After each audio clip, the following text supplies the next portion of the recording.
बिस्मिल्लाहिर्रहमानिर्रहीम। अस्सलाम वालेकुम। उम्मीद है आप सब खैरियत से होंगे। अल्लाह ताला हम सबको सेहत और सलामती से रखें। आज मैं आपके साथ बहुत ही डिलीशियस मैंगो केक की रेसिपी शेयर करने लगी हूँ। उम्मीद है आपको बहुत पसंद आएगी। चैनल शुरू करते हैं। वीडियो शुरू करने से पहले मेरे चैनल को सब्सक्राइब कर दीजिए, साथ ही साथ इस वीडियो को शेयर और लाइक करना मत भूलिएगा। मैंगो केक बनाने के लिए हमें जो चीज़ें चाहिए उनमें मैंने 1 कप भरकर मैदा लिया है, आधा कप ऑयल लिया है, आधा कप चीनी, 2 अदद दरमियाने साइज के मैंने आम लिए हैं। ये याद रहे कि आम मीठे होने चाहिए और उनका कलर भी डार्क होना चाहिए, इससे केक का कलर अच्छा आता है। 1/4 चाय का चम्मच मैंने सोडा लिया है, खाने का सोडा है ये, और 1 चाय का चम्मच भरकर मैंने बेकिंग सोडा लिया है। अब हम शुरू करते हैं। कढ़ाई मैंने प्री हीट होने के लिए रख दी है। अब हम केक की तैयारी शुरू करते हैं। मैंने तकरीबन 8.5 इंच का ये पैन लिया है मैंने। सबसे पहले हम पैन को ऑयल से ग्रीस कर देंगे। बिस्मिल्लाहिर्रहमानिर्रहीम।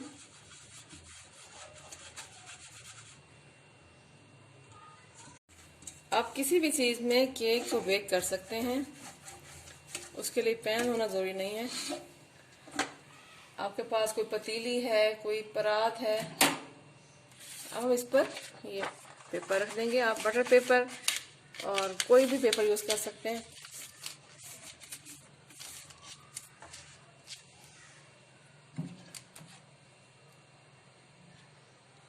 अगर बटर पेपर आपको ना मिले तो आप खाकी कवर भी इस्तेमाल कर सकते हैं, उससे भी हम यही काम ले सकते हैं। असल में यह ज़रूरी इसलिए होता है कि ताकि केक नीचे से चिपके नहीं। ब्लेंडिंग जार में सबसे पहले मैं ऑयल शामिल करूंगी। बिस्मिल्लाहिर्रहमानिर्रहीम। ये 1/2 कप ऑयल है। कोशिश करें कि मैदा, चीनी और ऑयल एक ही कप से आप मैयर करें, और 1/2 कप चीनी,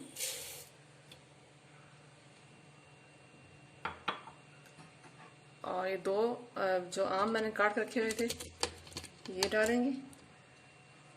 बहुत ही इजी और बहुत ही डिलीशियस केक रेडी हो जाता है।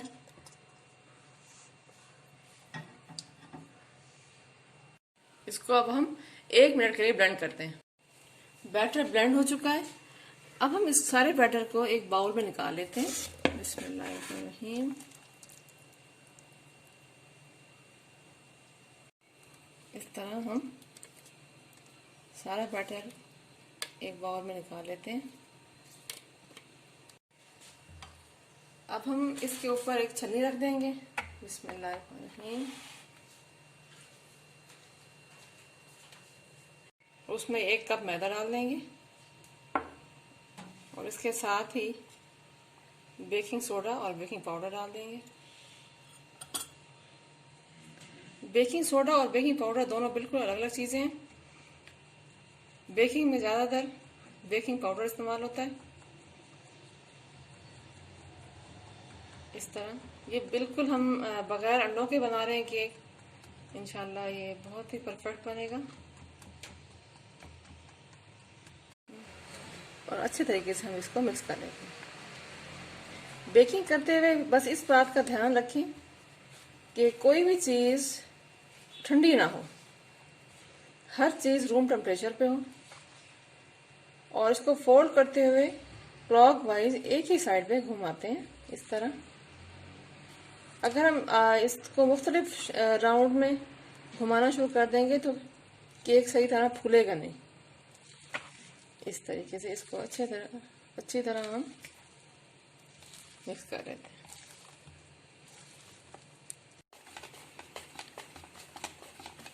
मैंने विक्स उठा लिया, उसे सही तरह मिक्स नहीं हो रहा था, तो इस तरह इससे हम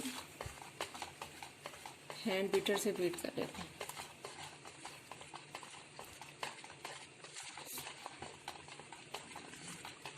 बिल्कुल अच्छी तरीके से मिक्स हो चुका है। अब हम इसको पैन में डाल देते हैं। अब हम ये सारा बैटर इस पैन में डाल देते हैं। बिस्मिल्लाहिर्रहमानिर्रहीम। बैटर डालने के बाद इसको अच्छे तरीके से टैप कर लीजिए इस तरह। ताकि ऊपर से फ्लैट हो जाए और अंदर जितनी भी एयर है वो सारी निकल जाए। फ्लैट हो चुका है, अब हम इसको बेक करते हैं। बिस्मिल्लाहिर्रहमानिर्रहीम। मैंने कढ़ाई के नीचे एक स्टील की प्याली रख दी है। अब उसके ऊपर मैं केक रख दूंगी। इसको हम ढक कर केक को चेक कर लेते हैं। बिस्मिल्लाहिर्रहमानिर्रहीम। 40 मिनट हो चुके हैं पूरे। केक के किनारे साइडों से अलग हो रहे हैं, बिल्कुल ये परफेक्ट बेक हो चुका है। अब इसको निकाल लेते हैं। इस तरह चूल्हे पर रख देते हैं ताकि ये ठंडा हो जाए। केक ठंडा हो चुका है, अब हम इसको निकाल लेते हैं पैन से। बिस्मिल्लाहिर्रहमानिर्रहीम।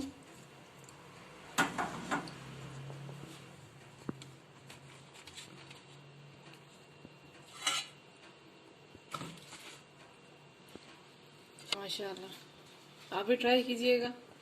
उम्मीद है आपको बहुत पसंद आएगा। मिलते हैं अगली रेसिपी के साथ। फी अमान अल्लाह।